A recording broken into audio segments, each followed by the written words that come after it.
भीमरूपो महारुद्रः वज्रहनुमान् मारुतेः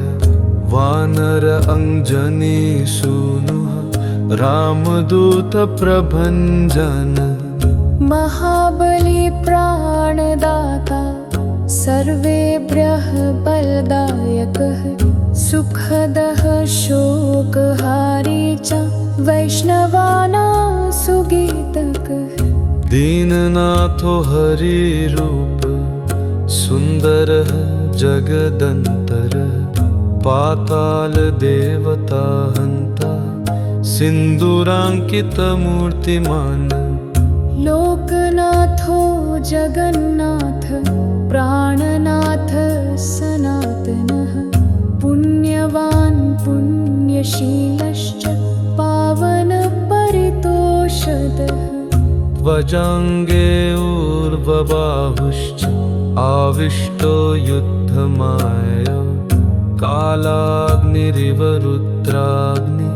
दृष्ट्वा सर्वे भयाकुलाः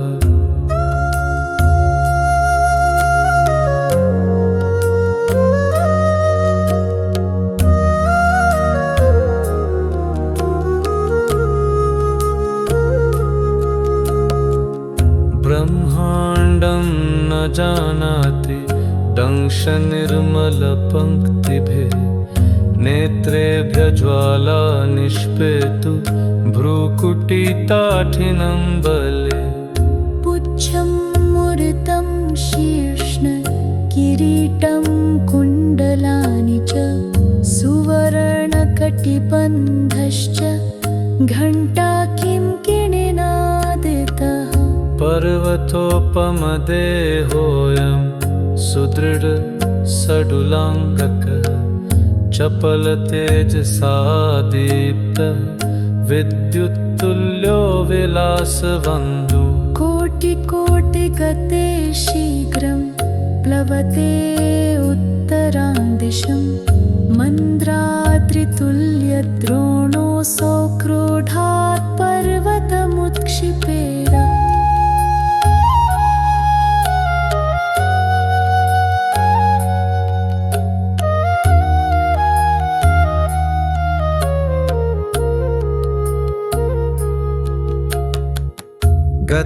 गच्छत्यायाति मनसा स्वेच्छा सर्वकार्यवान् मनसोऽपि गतिर्नास्ति तुल्यं नास्ति गति प्रभु अणो सूक्ष्मतरः संज्ञा ब्रह्माण्डतुल्य एव च तस्य तुल्यं न लभ्येत मेरुमन्दारलाघव ब्रह्माण्डपरिधिं वेष्ट वज्रपुच्छेन संचरन् तस्य तुल्यं न पश्यामो ब्रह्माण्डेषु कथञ्चन आरक्तनेत्रो भास्वांशं सूर्यं ग्रसति तेजसा वृद्धिं वृद्धिं समापन्नः भिनत्ति शून्यमण्डलम् धनं धान्यं पशून् पुत्रान् पौत्रांश्चापि समृद्धितः प्राप्नुवन्ति स्तोत्रपाठात् रूपविद्यां च साधवः भूतप्रेतपिशाचादि रोगव्याधिनिवारणं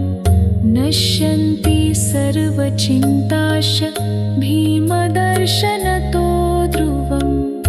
एषा पञ्चदशा श्लोका शोभना पुण्यवर्धना देहदृढिं प्रयच्छन्ति चन्द्रकला समप्रभाव रामदास्य कृपूजोऽसौ कपिकुलस्य भूषणं रम्यरूपोऽन्तरात्मा च दर्शनात् दोषनाशकः इति श्रीरामदासकृतं सङ्कटनिरसनं मारुतिस्तोत्रं सम्पूर्णम् भीमरूपो महारुद्रः वज्रहनुमान् मारुतेः वानर वानर अंजनी सूनुः रामदूत प्रभंजन महाबली प्राणदाता सर्वेभ्यः बलदायकः सुखदः शोकहारी च वैष्णवानां सुगीतकः दीननाथो हरिरूप सुन्दरः जगदन्तरः पाताल देवता हन्ता सिन्दूराङ्कितमूर्तिमान् लोकनाथो जगन्नाथ प्राणनाथ सनातनः पुण्यवान् पुण्यशीलश्च पावन परितोषदः वजाङ्गे ऊर्ध्वबाहुश्च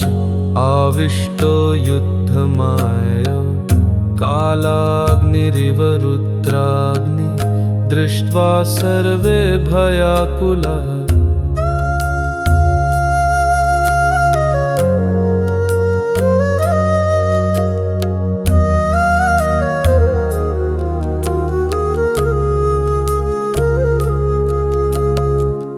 ब्रह्माण्डं न जानाति दंशनिर्मलपङ्क्तिभिः नेत्रेभ्यः ज्वाला निष्पेतु भ्रूकुटिताठिनं बले पुच्छं मुरितं शीर्ष्ण किरीटं कुण्डलानि च सुवर्णकटिबन्धश्च घण्टा किङ्किणीनादितः पर्वतोपमदेहोऽयं सुदृढ सडुलाङ्गकः चपलतेजसा दीप्तः विद्युत्तुल्यो विलासबन्धु कोटिकोटिगते शीघ्रं प्लवते उत्तरां दिशं मन्द्राद्रितुल्यद्रोणोऽसौ क्रोधात् पर्वतमुत्क्षिपेद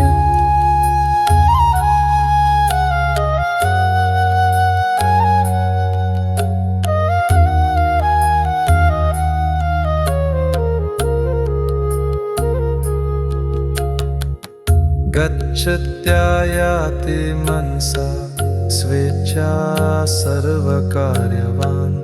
मनसोऽपि गतिर्नास्ति तुल्यं नास्ति गति प्रभु अणो सूक्ष्मतरः संज्ञा ब्रह्माण्डतुल्य एव च तस्य तुल्यं न लभ्येत मेरुमन्दारलाघव ब्रह्माण्डपरिधिं वेश्य वज्रपुच्छेन संचरन् तस्य तुल्यं न पश्यामो ब्रह्माण्डेषु कथञ्चन आरक्तनेत्रो भास्वांशं सूर्यं ग्रसति तेजसा वृद्धिं वृद्धिं समापन्नः भिनत्ति शून्यमण्डलम् धनं धान्यं पशून् पुत्रान् पौत्रांश्चापि समृद्धितः प्राप्नुवन्ति स्तोत्रपाठात् रूपविद्यां च साधवः भूतप्रेतपिशाचादि रोगव्याधिनिवारणं नश्यन्ति सर्वचिन्ताश भीमदर्शनतो ध्रुवम् एषा पञ्चदशा श्लोका शोभना पुण्यवर्धना देहदृढिं प्रयच्छन्ति चन्द्रकला समप्रभाव रामदास्य कृपूजोऽसौ कपिकुलस्य भूषणम् रम्यरूपोऽन्तरात्मा च दर्शनात् दोषनाशक इति श्रीरामदासकृतं सङ्कटनिरसनं मारुतिस्तोत्रं सम्पूर्णम् भीमरूपो महारुद्रः वज्रहनुमान् मारुतेः वानर अंजनी सूनुः रामदूत प्रभंजन महाबली प्राणदाता सर्वेभ्यः बलदायकः सुखदः शोकहारी च वैष्णवानां सुगीतकः दीननाथो हरिरूप सुन्दरः जगदन्तरः पाताल देवता हन्ता सिन्दूराङ्कितमूर्तिमान् लोकनाथो जगन्नाथ प्राणनाथ सनातनः पुण्यवान् पुण्यशीलश्च पावन परितोषदः त्वजाङ्गे ऊर्ध्वबाहुश्च आविष्टो युद्धमायया कालाग्निरिव रुद्राग्नि दृष्ट्वा सर्वे भयाकुलाः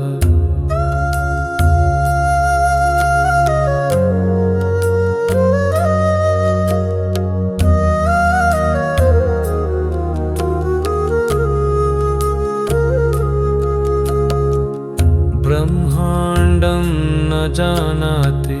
दंशनिर्मलपङ्क्तिभिः नेत्रेभ्यः ज्वाला निष्पेतु भ्रूकुटिताठिनं बले पुच्छं मुरितं शीर्ष्ण किरीटं कुण्डलानि च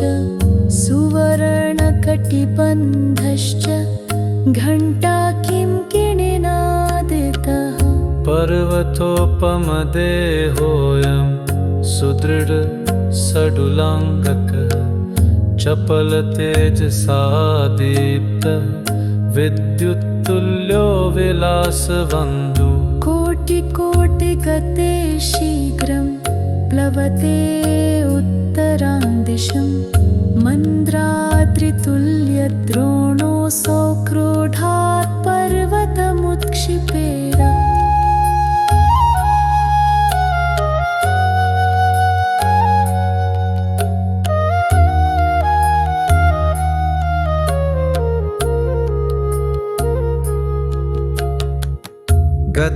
गच्छत्यायाति मनसा स्वेच्छा सर्वकार्यवान् मनसोऽपि गतिर्नास्ति तुल्यं नास्ति गति प्रभु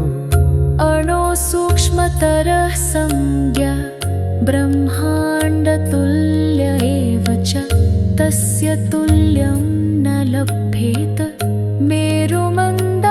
मेरुमन्दारलाघव ब्रह्माण्डपरिधिं वेष्ट वज्रपुच्छेन संचरन् तस्य तुल्यं न पश्यामो ब्रह्माण्डेषु कथञ्चन आरक्तनेत्रो भास्वांशं सूर्यं ग्रसति तेजसा वृद्धिं वृद्धिं समापन्नः भिनत्ति शून्यमण्डलम् धनं धान्यं पशून् पुत्रान् पौत्रांश्चापि समृद्धितः प्राप्नुवन्ति स्तोत्रपाठात् रूपविद्यां च साधवः भूतप्रेतपिशाचादि रोगव्याधिनिवारणं नश्यन्ति सर्वचिन्ताश भीमदर्शनतो ध्रुवम् एषा पञ्चदशा श्लोका शोभना पुण्यवर्धना देहदृढिं प्रयच्छन्ति चन्द्रकला समप्रभावा रामदास्य कृपूजोऽसौ कपिकुलस्य भूषणं रम्यरूपोऽन्तरात्मा च दर्शनात् दोषनाशकः इति श्रीरामदासकृतं सङ्कटनिरसनं मारुतिस्तोत्रं सम्पूर्णम् भीमरूपो महारुद्रः वज्रहनुमान् मारुतेः वानर अञ्जनीसूनुः रामदूतप्रभञ्जन महाबली प्राणदाता सर्वेभ्यः बलदायकः सुखदः वैष्णवानां सुगीतकः दीननाथो हरिरूप सुन्दरः जगदन्तर पाताल देवता हन्ता सिन्दूराङ्कितमूर्तिमान् लोकनाथो जगन्नाथ प्राणनाथ सनातनः पुण्यवान् पुण्यशीलश्च पावन परितोषदः वजाङ्गे ऊर्ध्वबाहुश्च आविष्टो युद्धमायया कालाग्निरिव रुद्राग्नि दृष्ट्वा सर्वे भयाकुलाः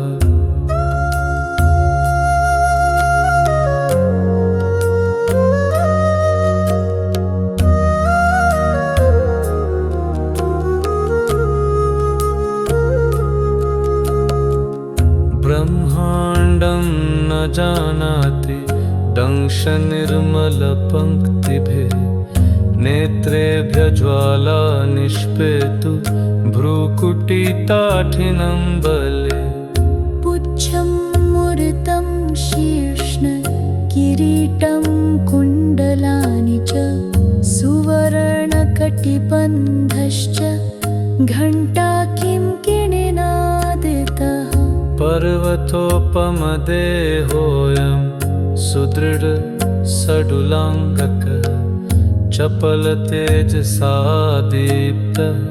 विद्युत्तुल्यो विलासबन्धु कोटिकोटिगते शीघ्रं प्लवते उत्तरां दिशं मन्द्राद्रितुल्यद्रोणोऽसौ क्रोधात् पर्वतमुत्क्षिपेद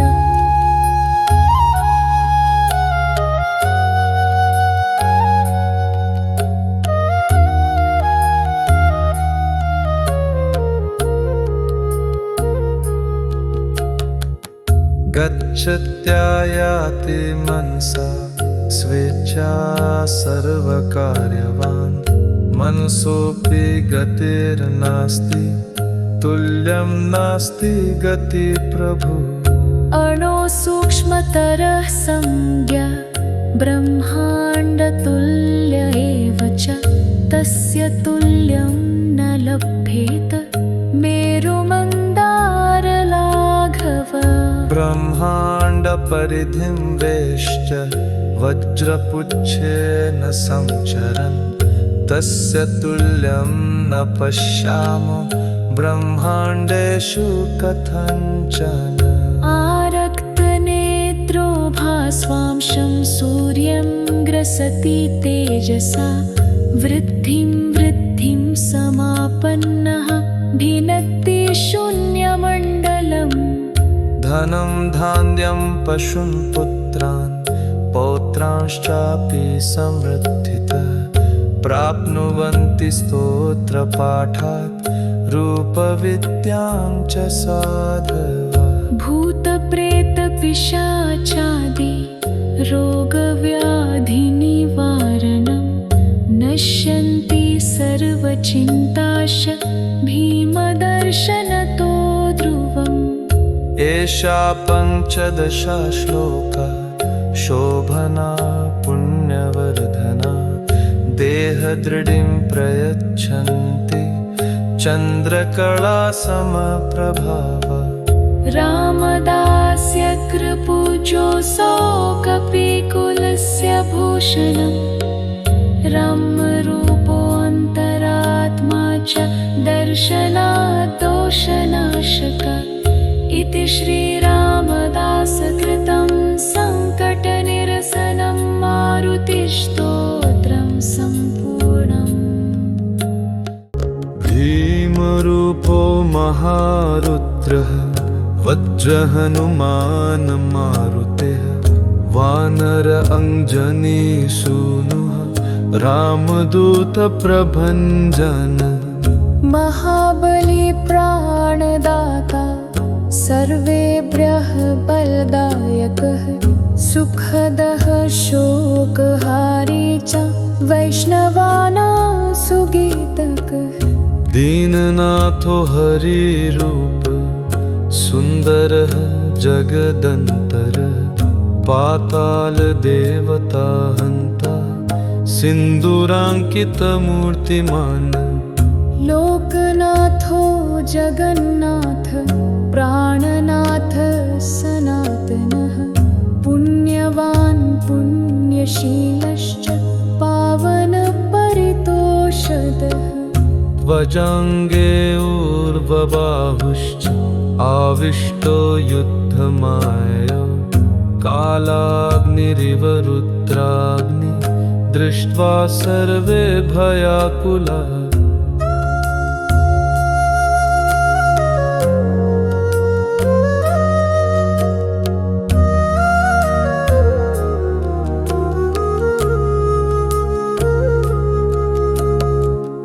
ब्रह्माण्डं न जानाति दंशनिर्मलपङ्क्तिभिः नेत्रेभ्यः ज्वाला निष्पेतु भ्रूकुटिताठिनं बले पुच्छं मुरतं शीर्ष्ण किरीटं कुण्डलानि च सुवर्णकटिबन्धश्च घण्टा किं किणिनादितः पर्वतोपमदेहोऽयं सुदृढ सडुलाङ्गकः चपलतेजसा दीप्तः विद्युत्तुल्यो विलासबन्धुः कोटिकोटिगते शीघ्रं प्लवते उत्तरां दिशं मन्द्राद्रितुल्यद्रोणोऽसौ क्रोधात् पर्वतमुत्क्षिपेद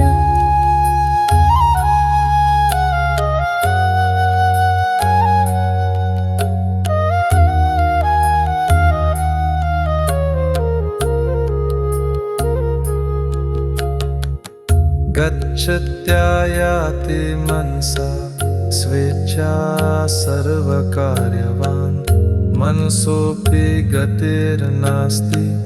तुल्यं नास्ति गति प्रभु अणो सूक्ष्मतरः संज्ञा ब्रह्माण्डतुल्य एव च तस्य तुल्यं न लभ्येत मेरुमन्दारलाघव ब्रह्माण्डपरिधिं वेश्च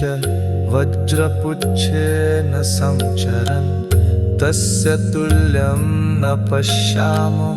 ब्रह्माण्डेषु कथञ्चन आरक्तनेत्रो भास्वांशं सूर्यं ग्रसति तेजसा वृद्धिं समापन्नः भिनत्ति शून्यमण्डलम् धनं धान्यं पशून् पुत्रान् पौत्रांश्चापि समृद्धितः प्राप्नुवन्ति स्तोत्रपाठात् रूपविद्यां च साधवः भूतप्रेतपिशाचादि रोगव्याधिनिवारणं नश्यन्ति सर्वचिन्ताश भीमदर्शनतो ध्रुवम् एषा पञ्चदशा श्लोका शोभना पुण्यवर्धना देहदृढिं प्रयच्छन्ति चन्द्रकला समप्रभावा रामदास्य कृपूजोऽसौ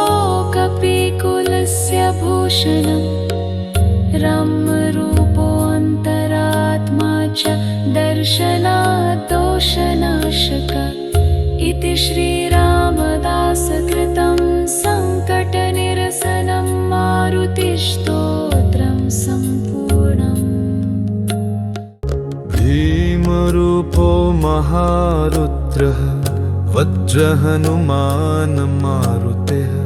वानर अञ्जनीसूनुः रामदूतप्रभञ्जन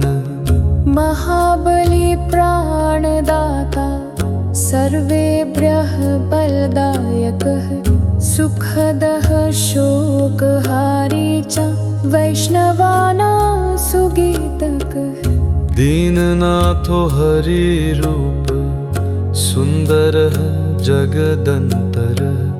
पातालदेवता हन्ता सिन्दूराङ्कितमूर्तिमान् लोकनाथो जगन्नाथ प्राणनाथ सनातनः पुण्यवान् पुण्यशीलश्च पावनपरितोषदः वजाङ्गे ऊर्ध्वबाहुश्च आविष्टो युद्धमायया कालाग्निरिव रुद्राग्नि दृष्ट्वा सर्वे भयाकुलाः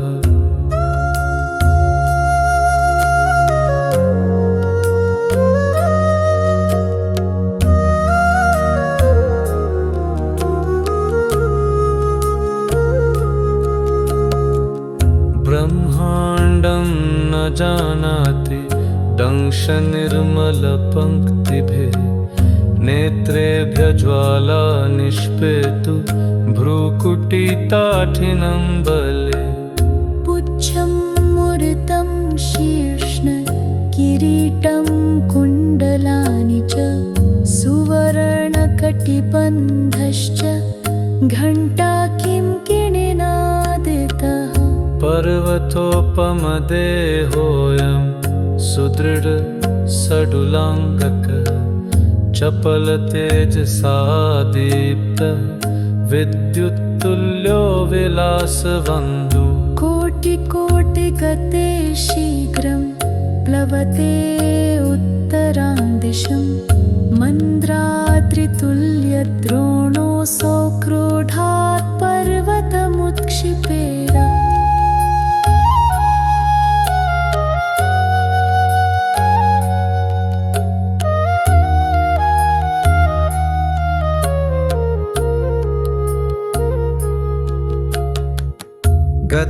गच्छत्यायाति मनसा स्वेच्छा सर्वकार्यवान् मनसोऽपि गतिर्नास्ति तुल्यं नास्ति गति प्रभु अणो सूक्ष्मतरः संज्ञा ब्रह्माण्डतुल्य एव च तस्य तुल्यं न लभ्येत मेरुमन्दारलाघव ब्रह्माण्डपरिधिं वेश्य वज्रपुच्छेन संचरन् तस्य तुल्यं न पश्यामो ब्रह्माण्डेषु कथञ्चन आरक्तनेत्रो भास्वांशं सूर्यं ग्रसति तेजसा वृद्धिं समापन्नः भिनत्ति शून्यमण्डलम् धनं धान्यं पशून् पुत्रान् पौत्रांश्चापि समृद्धितः प्राप्नुवन्ति स्तोत्रपाठात् रूपविद्यां च साधवः भूतप्रेतपिशाचादि रोगव्याधिनिवारणं नश्यन्ति सर्वचिन्ताश भीमदर्शनतो ध्रुवम् एषा पञ्चदशा श्लोका शोभना पुण्यवर्धना देहदृढिं प्रयच्छन्ति चन्द्रकला समप्रभाव रामदास्य कृपूजोऽसौ कपिकुलस्य भूषणम् रम्यरूपोऽन्तरात्मा च दर्शनात् दोषनाशक इति श्रीरामदासकृतं सङ्कटनिरसनं मारुतिस्तोत्रं सम्पूर्णम् भीमरूपो महारुद्रः वज्रहनुमान् मारुतेः वानर अञ्जनीसूनुः रामदूतप्रभञ्जन महाबली प्राणदाता सर्वेभ्यः बलदायकः सुखदः शोकहारी च वैष्णवानां सुगीतकः दीननाथो हरिरूप सुन्दरः जगदन्तरः पातालदेवता हन्ता सिन्दूराङ्कितमूर्तिमान् लोकनाथो जगन्नाथ प्राणनाथ सनातनः पुण्यवान् पुण्यशीलश्च पावनपरितोषदः वजाङ्गे ऊर्ध्वबाहुश्च आविष्टो युद्धमायया कालाग्निरिव रुद्राग्नि दृष्ट्वा सर्वे भयाकुलाः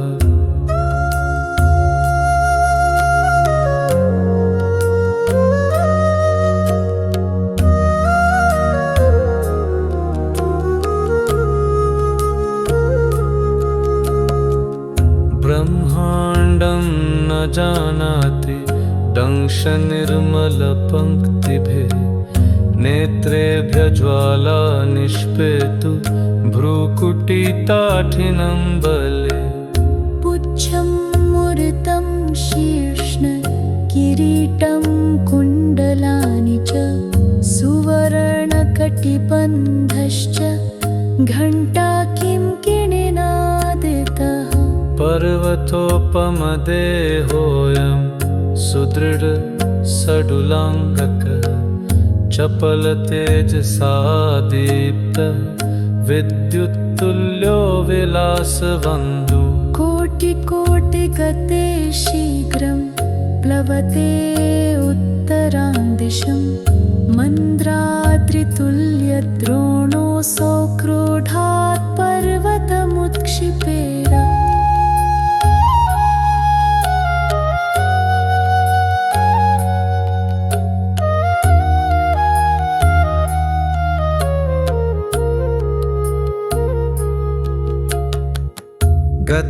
गच्छत्यायाति मनसा स्वेच्छा सर्वकार्यवान् मनसोऽपि गतिर्नास्ति तुल्यं नास्ति गति प्रभु अणो सूक्ष्मतरः संज्ञा ब्रह्माण्डतुल्य एव च तस्य तुल्यं न लभ्येत मेरुमन्दारलाघव ब्रह्माण्डपरिधिं वेश्च वज्रपुच्छेन संचरन् तस्य तुल्यं न पश्यामो ब्रह्माण्डेषु कथञ्चन आरक्तनेत्रो भास्वांशं सूर्यं ग्रसति तेजसा वृद्धिं समापन्नः भिनत्ति शून्यमण्डलम् धनं धान्यं पशून् पुत्रान् पौत्रांश्चापि समृद्धितः प्राप्नुवन्ति स्तोत्रपाठात् रूपविद्यां च साधवः भूतप्रेतपिशाचादि रोगव्याधिनिवारणं नश्यन्ति सर्वचिन्ताश भीमदर्शनतो ध्रुवम् एषा पञ्चदशा श्लोका शोभना पुण्यवर्धना देहदृढिं प्रयच्छन्ति चन्द्रकला समप्रभाव रामदास्य कृपूजोऽसौ कपिकुलस्य भूषणं रम्यरूपोऽन्तरात्मा च दर्शनात् दोषनाशकः इति श्रीरामदासकृतं सङ्कटनिरसनं मारुतिस्तोत्रं सम्पूर्णम् भीमरूपो महारुद्रः वज्रहनुमान् मारुतेः वानर अञ्जनीसूनुः रामदूतप्रभञ्जन महाबली प्राणदाता सर्वेभ्यः बलदायकः सुखदः शोकहारी च वैष्णवानां सुगीतकः दीननाथो हरिरूप सुन्दरः जगदन्तरः पातालदेवता हन्ता सिन्दूराङ्कितमूर्तिमान् लोकनाथो जगन्नाथ प्राणनाथ सनातनः पुण्यवान् पुण्यशीलश्च पावन वजाङ्गे ऊर्ध्वबाहुश्च आविष्टो युद्धमायया कालाग्निरिव रुद्राग्नि दृष्ट्वा सर्वे भयाकुलाः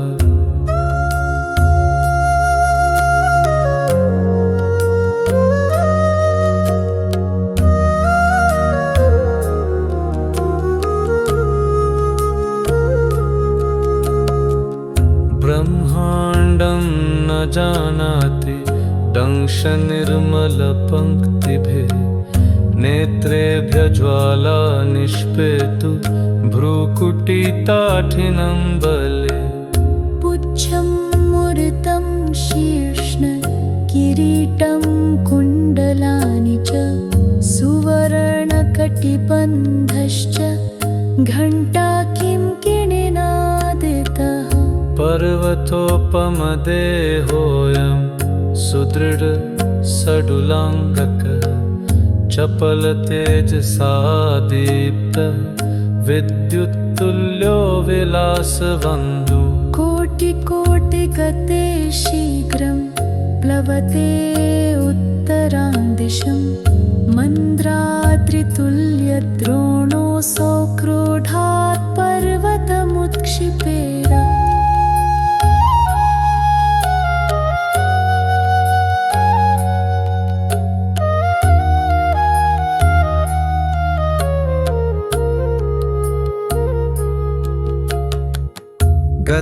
गच्छत्यायाति मनसा स्वेच्छा सर्वकार्यवान् मनसोऽपि गतिर्नास्ति तुल्यं नास्ति गति प्रभु अणो सूक्ष्मतरः संज्ञा ब्रह्माण्डतुल्य एव च तस्य तुल्यं न लभ्येत मेरुमन्दारलाघव ब्रह्माण्डपरिधिं वेश्य वज्रपुच्छेन संचरन् तस्य तुल्यं न पश्यामो ब्रह्माण्डेषु कथञ्चन आरक्तनेत्रो भास्वांशं सूर्यं ग्रसति तेजसा वृद्धिं समापन्नः भिनत्ति शून्यमण्डलम् धनं धान्यं पशून् पुत्रान् पौत्रांश्चापि समृद्धितः प्राप्नुवन्ति स्तोत्रपाठात् रूपविद्यां च साधवः भूतप्रेतपिशाचादि रोगव्याधिनिवारणं नश्यन्ति सर्वचिन्ताश भीमदर्शनतो ध्रुवम् एषा पञ्चदशा श्लोका शोभना पुण्यवर्धना देहदृढिं प्रयच्छन्ति चन्द्रकला समप्रभावा रामदास्य कृपूजोऽसौ कपिकुलस्य भूषणम् रम्यरूपोऽन्तरात्मा च दर्शनात् दोषनाशक इति श्रीरामदासकृतं सङ्कटनिरसनं मारुतिस्तोत्रं सम्पूर्णम् भीमरूपो महारुद्रः वज्रहनुमान् मारुतेः वानर अञ्जनीसूनुः रामदूतप्रभञ्जन महाबली प्राणदाता सर्वेभ्यः बलदायकः सुखदः शोकहारी च वैष्णवानां सुगीतकः दीननाथो हरिरूप सुन्दरः जगदन्तरः पातालदेवता हन्ता सिन्दूराङ्कितमूर्तिमान् लोकनाथो जगन्नाथ प्राणनाथ सनातनः पुण्यवान् पुण्यशीलश्च पावनपरितोषदः वजाङ्गे ऊर्ध्वबाहुश्च आविष्टो युद्धमायया कालाग्निरिव रुद्राग्नि दृष्ट्वा सर्वे भयाकुलाः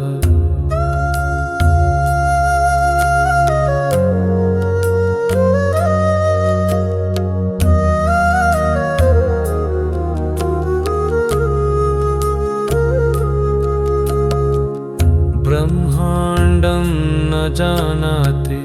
दंशनिर्मलपङ्क्तिभिः नेत्रेभ्यः ज्वाला निष्पेतु भ्रूकुटिताठिनं बले पुच्छं मुरितं शीर्ष्ण किरीटं कुण्डलानि च सुवर्णकटिबन्धश्च घण्टा किङ्किणीनादितः पर्वतोपमदेहोऽयं सुदृढ सडुलाङ्गकः चपलतेजसा दीप्तः विद्युत्तुल्यो विलासबन्धुः कोटिकोटिगते शीघ्रं प्लवते उत्तरां दिशं मन्द्राद्रितुल्यद्रोणोऽसौ क्रोधात् पर्वतमुत्क्षिपेद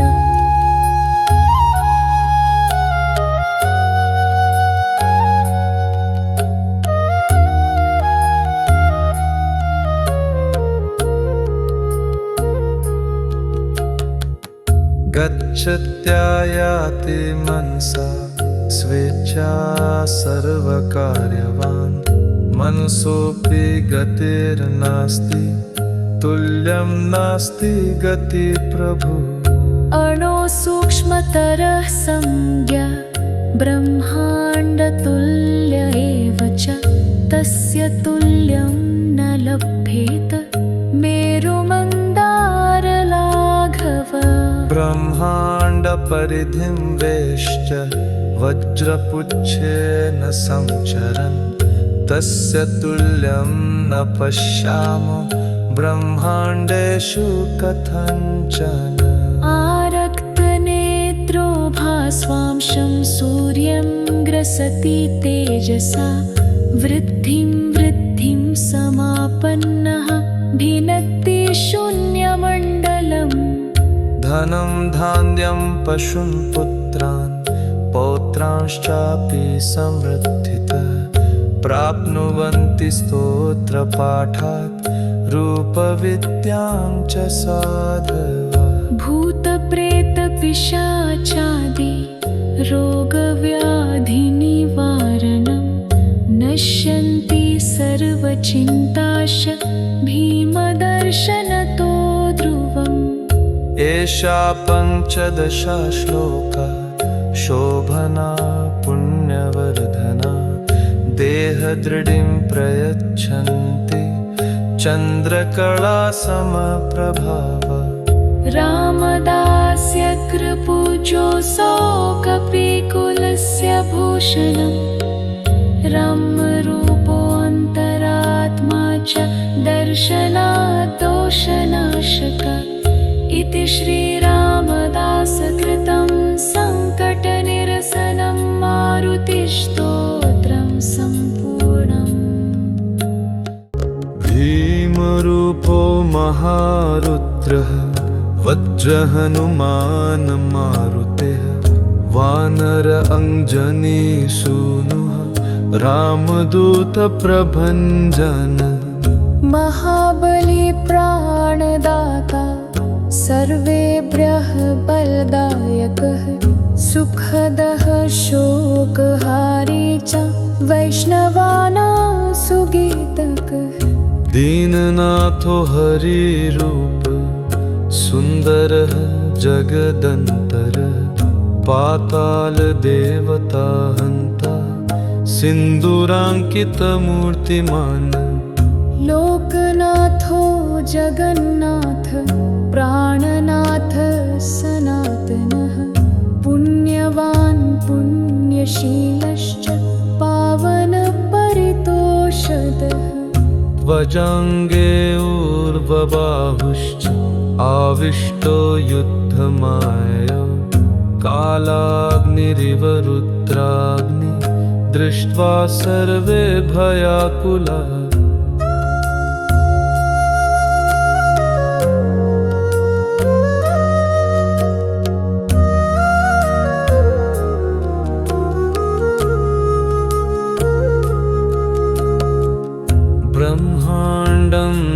जानाति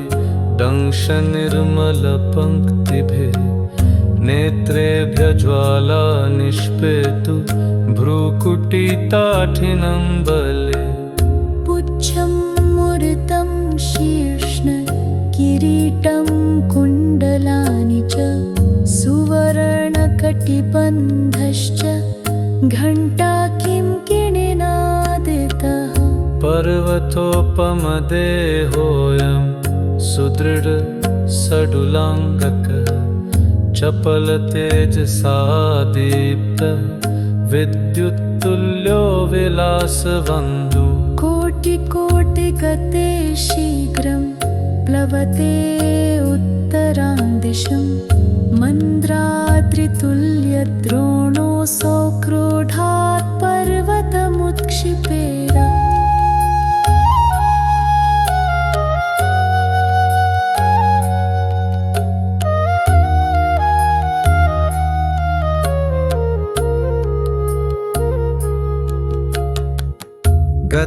गच्छत्यायाति मनसा स्वेच्छा सर्वकार्यवान् मनसोऽपि गतिर्नास्ति तुल्यं नास्ति गति प्रभु अणो सूक्ष्मतरः संज्ञा ब्रह्माण्डतुल्य एव च तस्य तुल्यं न लभ्येत मेरुमन्दारलाघव ब्रह्माण्डपरिधिं वेश्य वज्रपुच्छेन संचरन् तस्य तुल्यं न पश्यामो ब्रह्माण्डेषु कथञ्चन आरक्तनेत्रो भास्वांशं सूर्यं ग्रसति तेजसा वृद्धिं समापन्नः भिनत्ति शून्यमण्डलम् धनं धान्यं पशून् पुत्रान् पौत्रांश्चापि समृद्धितः प्राप्नुवन्ति स्तोत्रपाठात् रूपविद्यां च साधवः भूतप्रेतपिशाचादि रोगव्याधिनिवारणं नश्यन्ति सर्वचिन्ताश भीमदर्शनतो ध्रुवम् एषा पञ्चदशा श्लोका शोभना पुण्यवर्धना देहदृढिं प्रयच्छन्ति चन्द्रकला समप्रभावा रामदास्य कृपूजोऽसौ कपिकुलस्य भूषणम् रम्यरूपोऽन्तरात्मा च दर्शनात् दोषनाशक इति श्रीरामदासकृतं सङ्कटनिरसनं मारुतिस्तोत्रं सम्पूर्णम् भीमरूपो महारुद्रः वज्रहनुमान् मारुतेः वानर अञ्जनीसूनुः रामदूतप्रभञ्जन महाबली प्राणदाता सर्वेभ्यः बलदायकः सुखदः शोकहारी च वैष्णवानां सुगीतकः दीननाथो हरिरूप सुन्दरः जगदन्तरः पातालदेवता हन्ता सिन्दूराङ्कितमूर्तिमान् लोकनाथो जगन्नाथ प्राणनाथ सनातनः पुण्यवान् पुण्यशीलश्च पावनपरितोषदः वजाङ्गे ऊर्ध्वबाहुश्च आविष्टो युद्धमायया कालाग्निरिव रुद्राग्नि दृष्ट्वा सर्वे भयाकुलाः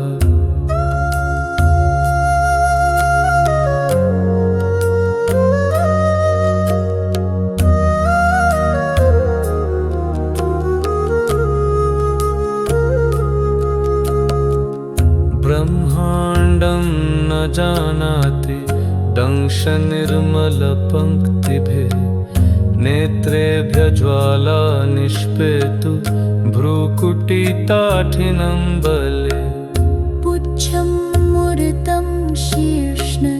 किरीटं कुण्डलानि च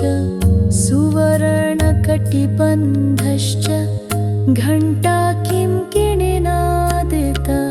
पर्वतोपमदेहोऽयं सुदृढ सडुलाङ्गकः चपलतेजसा दीप्तः विद्युत्तुल्यो विलासबन्धुः कोटिकोटिगते शीघ्रं प्लवते उत्तरां दिशं मन्द्राद्रितुल्यद्रोणोऽसौ क्रोधात् पर्वतमुत्क्षिपेद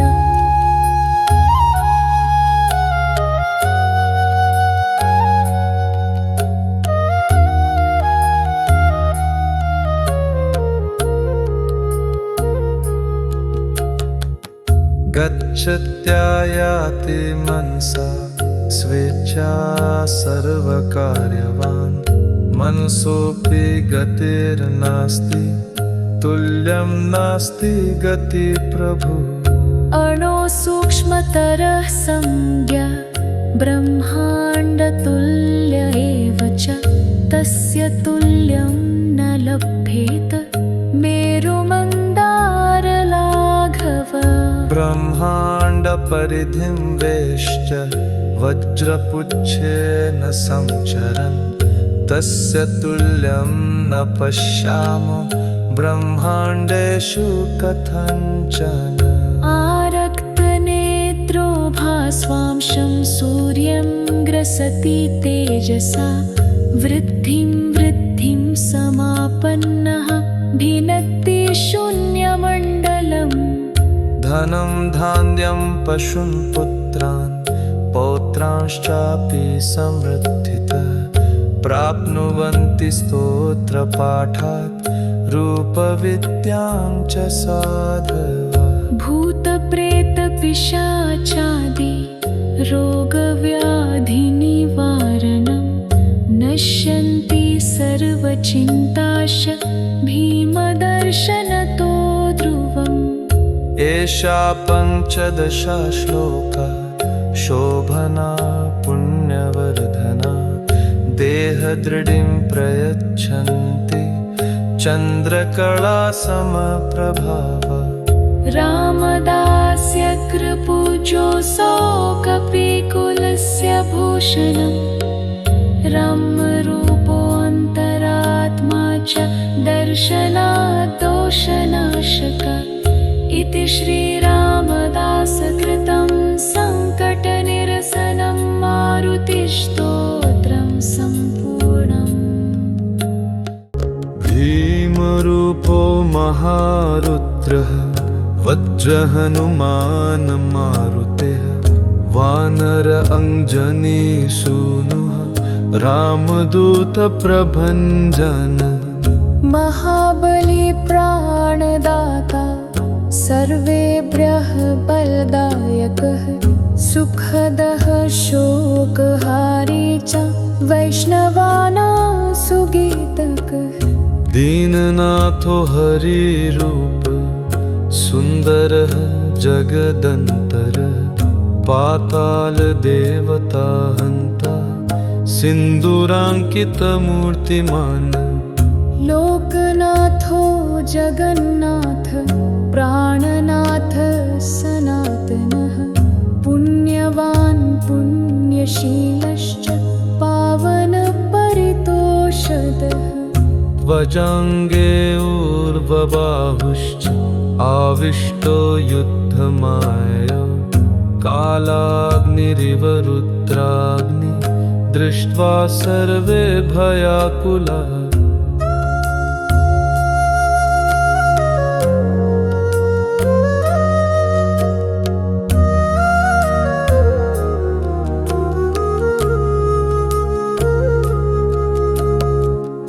ब्रह्माण्डं न जानाति दंशनिर्मलपङ्क्तिभिः नेत्रेभ्य ज्वाला निष्पेतु भ्रूकुटिताठिनं बले पुच्छं मुरतं शीर्ष्ण किरीटं कुण्डलानि च सुवर्णकटिबन्धश्च घण्टा किङ्किणीनादितः पर्वतोपमदेहोऽयं सुदृढ सडुलाङ्गकः चपलतेजसा दीप्तः विद्युत्तुल्यो विलासबन्धु कोटिकोटिगते शीघ्रं प्लवते उत्तरां दिशं मन्द्राद्रितुल्यद्रोणोऽसौ क्रोधात् पर्वतमुत्क्षिपेद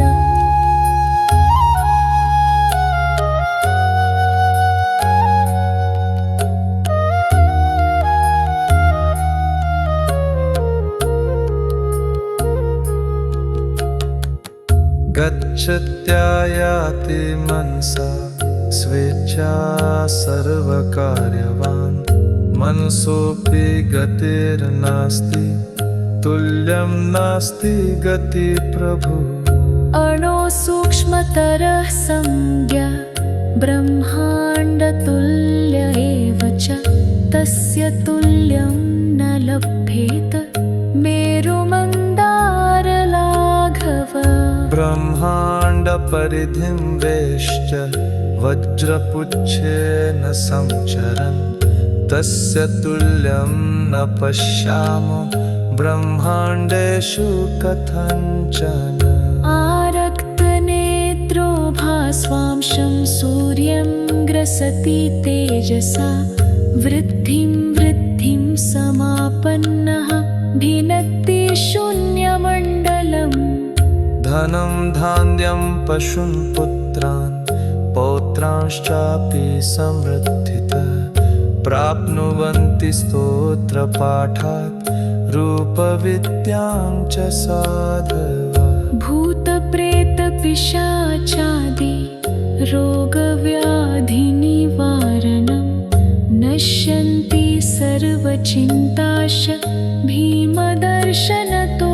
ध्रुवम् एषा पञ्चदशा श्लोका शोभना पुण्यवर्धना देहदृढिं प्रयच्छन्ति चन्द्रकला समप्रभावा रामदास्य कृपूजोऽसौ कपिकुलस्य भूषणम् रम्यरूपोऽन्तरात्मा च दर्शनात् दोषनाशक इति श्रीरामदासकृतं सङ्कटनिरसनं मारुतिस्तोत्रं सम्पूर्णम् भीमरूपो महारुद्रः वज्रहनुमान् मारुतेः वानर अञ्जनीसूनुः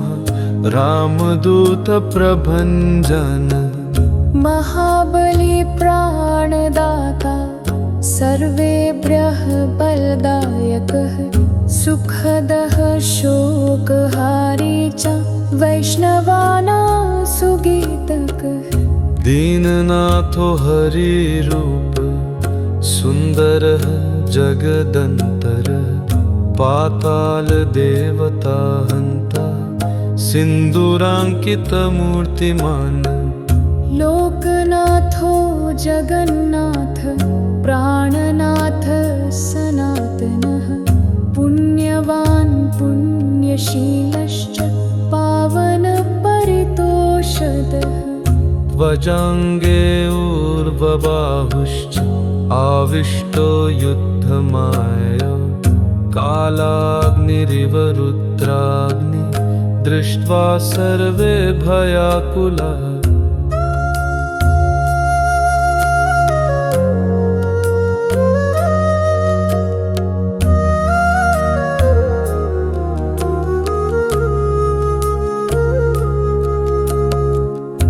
ब्रह्माण्डं न जानाति दंशनिर्मलपङ्क्तिभिः नेत्रेभ्यः ज्वाला निष्पेतु भ्रूकुटिताठिनं बले पुच्छं मुरतं शीर्ष्ण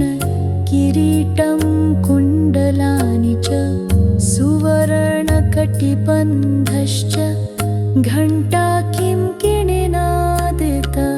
पर्वतोपमदेहोऽयं सुदृढ सडुलाङ्गकः चपलतेजसा दीप्तः विद्युत्तुल्यो विलासबन्धुः कोटिकोटिगते शीघ्रं प्लवते उत्तरां दिशं मन्द्राद्रितुल्यद्रोणोऽसौ क्रोधात् पर्वतमुत्क्षिपेद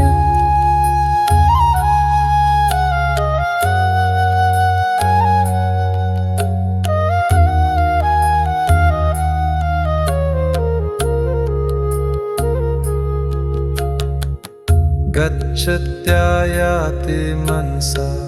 स्वेच्छा सर्वकार्यवान् मनसोऽपि गतिर्नास्ति तुल्यं नास्ति गति प्रभु अणोसूक्ष्मतरः संज्ञा ब्रह्माण्डतुल्य एव च तस्य तुल्यं न लभ्येत मेरुमन्दारलाघव ब्रह्माण्डपरिधिं वेश्च वज्रपुच्छेन संचरन् तस्य तुल्यं न पश्यामो ब्रह्माण्डेषु कथञ्चन आरक्तनेत्रो भास्वांशं सूर्यं ग्रसति तेजसा वृद्धिं समापन्नः भिनत्ति शून्यमण्डलम् धनं धान्यं पशून् पुत्रान् पौत्रांश्चापि समृद्धितः प्राप्नुवन्ति स्तोत्रपाठात् रूपविद्यां च साधवः भूतप्रेतपिशाचादि रोगव्याधिनिवारणं नश्यन्ति सर्वचिन्ताश भीमदर्शनतो ध्रुवम् एषा पञ्चदशा श्लोका शोभना पुण्यवर्धना देहदृढिं प्रयच्छन्ति चन्द्रकला समप्रभाव रामदास्य कृपूजोऽसौ कपिकुलस्य भूषणं रम्यरूपोऽन्तरात्मा च दर्शनात् दोषनाशक इति श्री